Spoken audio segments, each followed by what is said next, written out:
책은 당신의 삶을 바꿀 수 있습니다. 안녕하세요. 책입니다. 오늘 소개드릴 책은 제4차 산업혁명 그 이후 미래의 지배자들이라는 책입니다.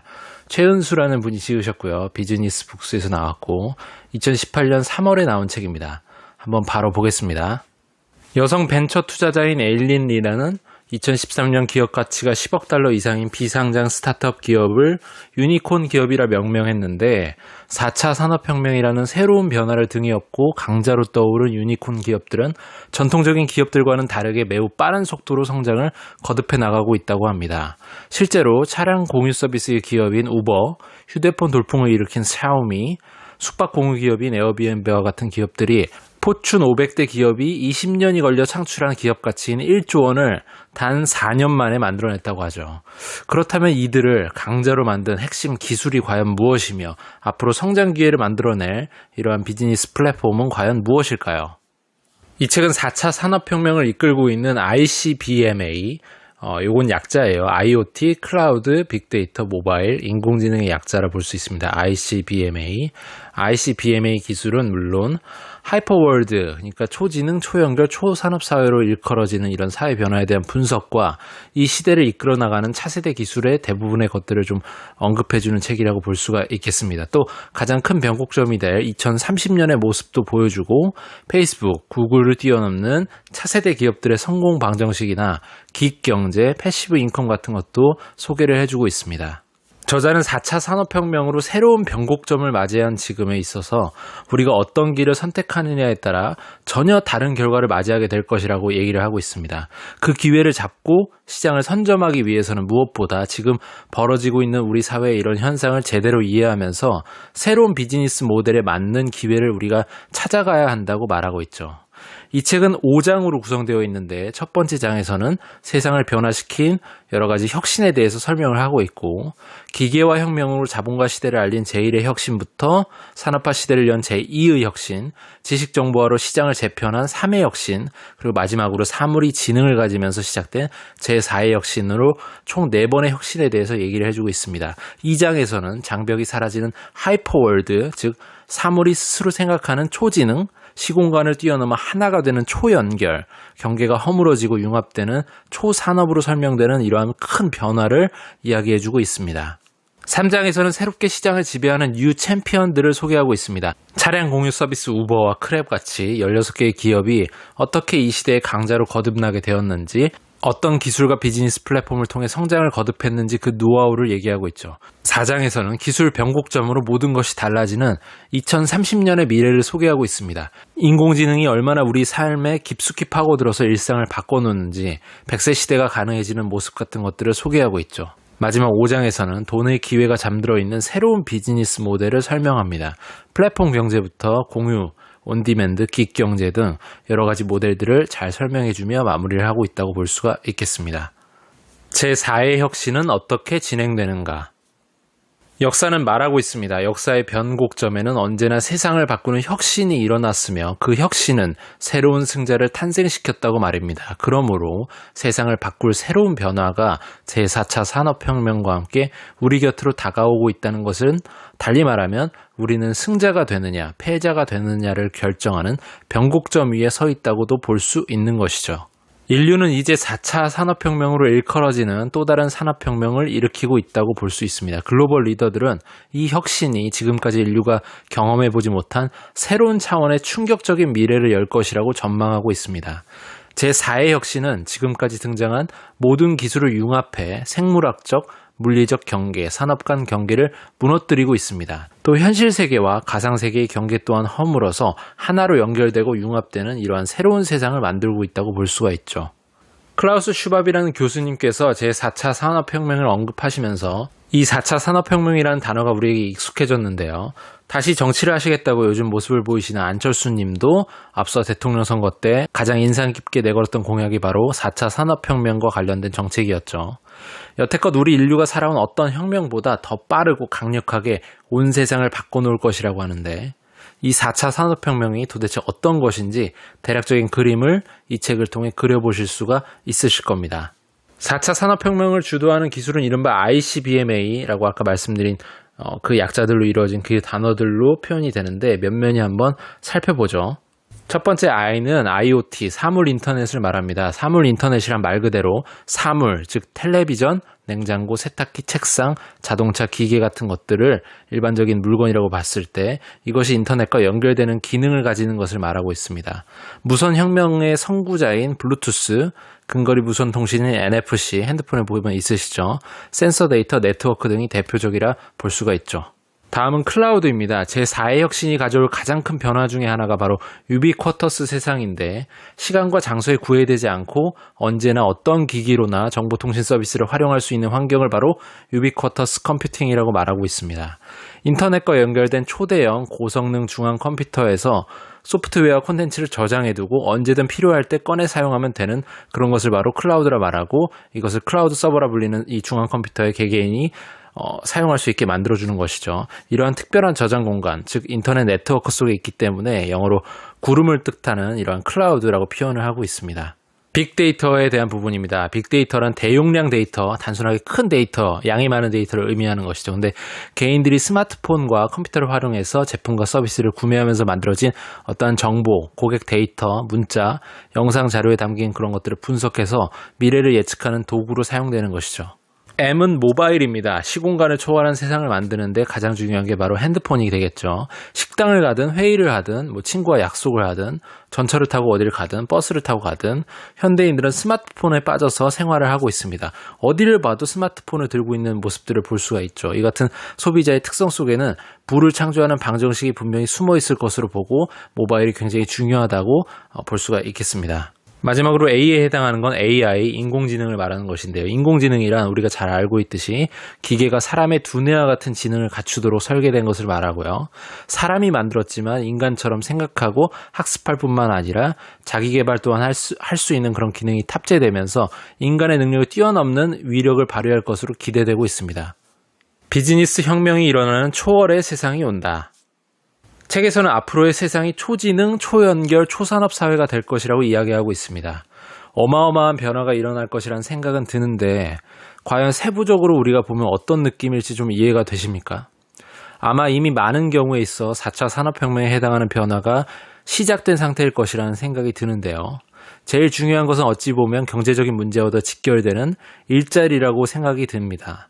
책에서는 앞으로 4차 혁명 시대의 일자리가 그야말로 대변화가 일어날 것이라고 말하고 있죠. 4차 산업혁명은 모든 노동자의 일자리를 송두리째 위기로 몰아넣을 만큼 충격적인 제4의 실업을 몰고 온다고 진단하고 있습니다. 모든 국민, 모든 노동자가 충격을 받게 되는 것, 이것이 바로 제4의 실업이라고 보죠. 가장 먼저 단순직이 직격탄을 맞는다고 하고요. 골드만삭스가 자율주행차가 상용화되면 미국에서만 약 30만 명의 운전기사가 일자리를 잃게 된다고 경고하고 있습니다.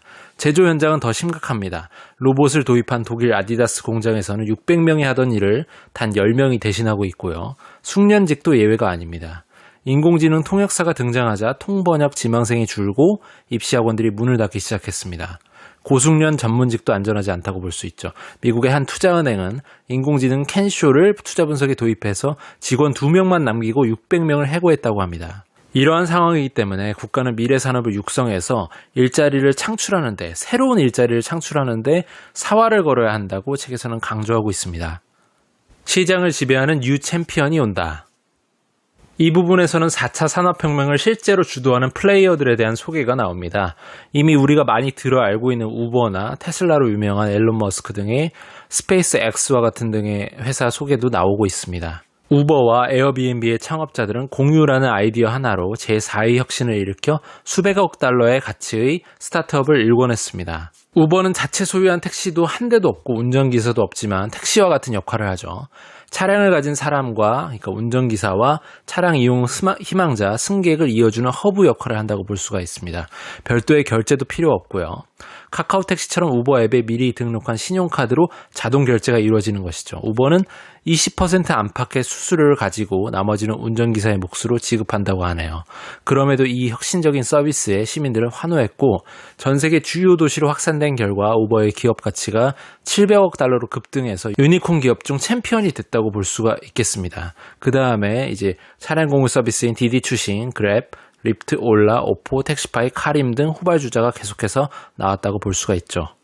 스페이스X는 일론 머스크가 2002년에 설립한 우주선 개발 회사입니다.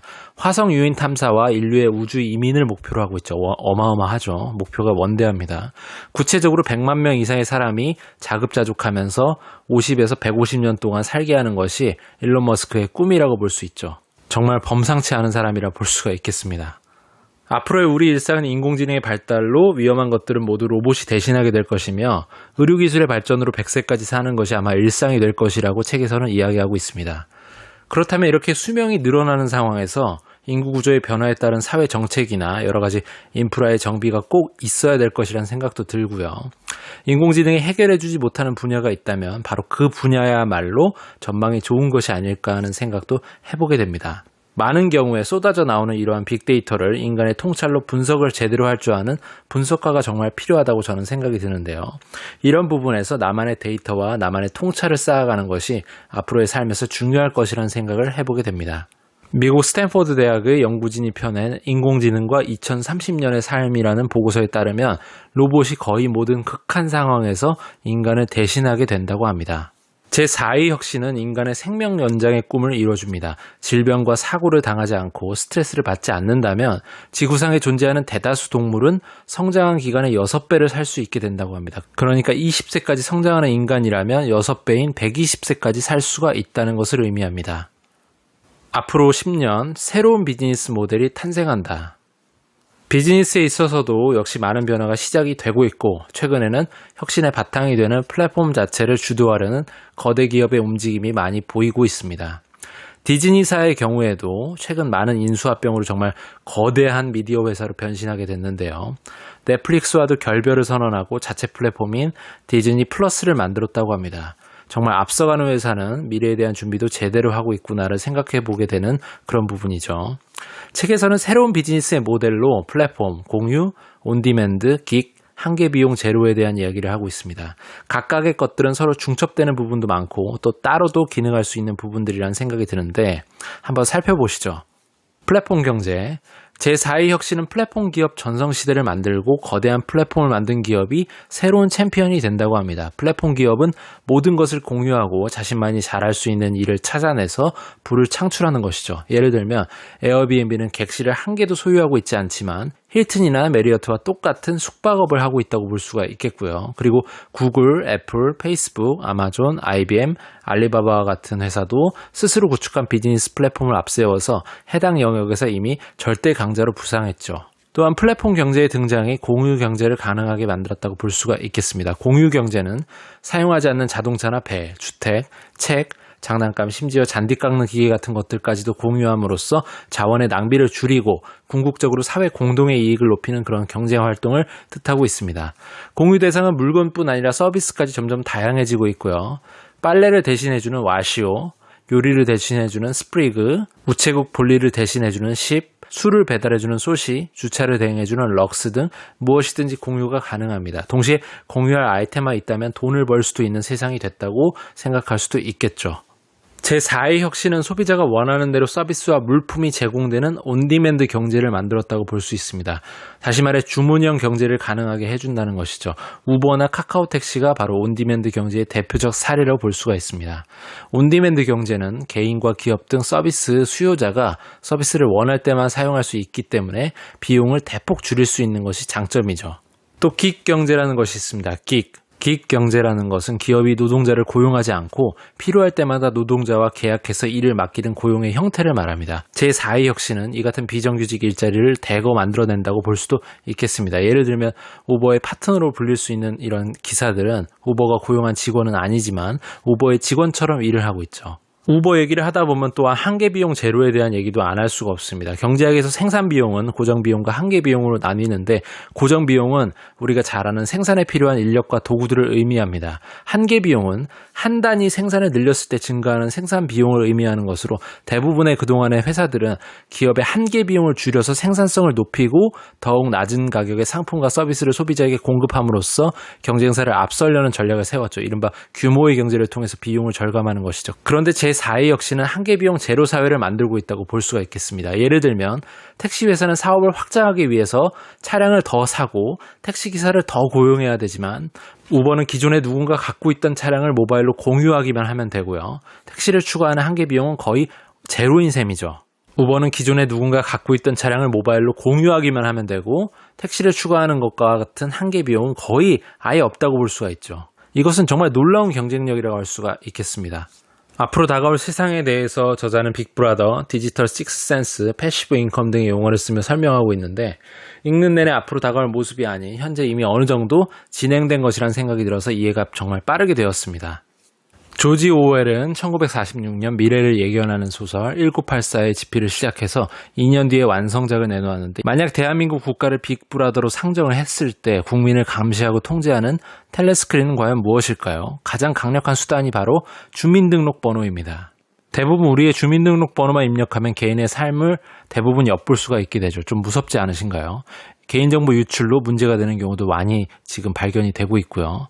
중요한 것은 이렇게 빅브라더가 지배하는 세상을 우리가 거부할 수가 없다는 점입니다. 개인도, 기업도, 국가도 다가오는 소름 끼치는 이러한 빅브라더의 세상에서 살아남는 생존법을 이제는 고민해야 되는 것이 아닌가 하는 생각을 해보게 됩니다.